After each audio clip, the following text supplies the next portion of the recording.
শেষ ঠিকানার কারিগর মনু মিয়া আর নেই। কারো মৃত্যুর খবর পেলেই নিজ উদ্যোগেই প্রয়োজনীয় যন্ত্রপাতি নিয়ে চলে যেতেন কবর খুঁড়তে। নিঃস্বার্থ এই মানুষটি ৭৩ বছরের জীবনে কবর খুঁড়েছেন ৩,০০০-এর বেশি, আর এখন তার জন্যই খোঁড়া হচ্ছে কবর। দ্রুত সময়ে কবর খুঁড়তে যাওয়ার জন্য মনু মিয়া একসময় নিজের দোকান বিক্রি করে কিনেছিলেন একটি ঘোড়া। আদরের ঘোড়াটিকে নিয়েই তিনি ছুটে যেতেন কবর খুঁড়তে।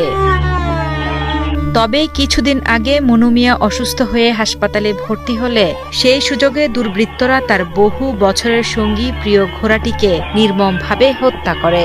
এতে মানসিকভাবে ভেঙে পড়েন এই মহৎপ্রাণ মানুষ। প্রিয় ঘোড়ার মৃত্যুর শোকে মনু মিয়া শারীরিকভাবে আরও দুর্বল হয়ে পড়েন। চিকিৎসা শেষে বাড়ি ফিরে এলেও আর আগের মতো সুস্থ হয়ে ওঠেননি।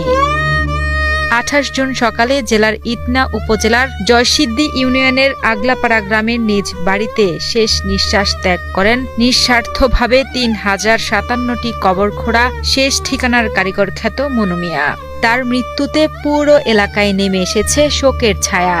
সামাজিক যোগাযোগ মাধ্যমেও ভেসে বেড়াচ্ছে মনু মিয়ার ছবি।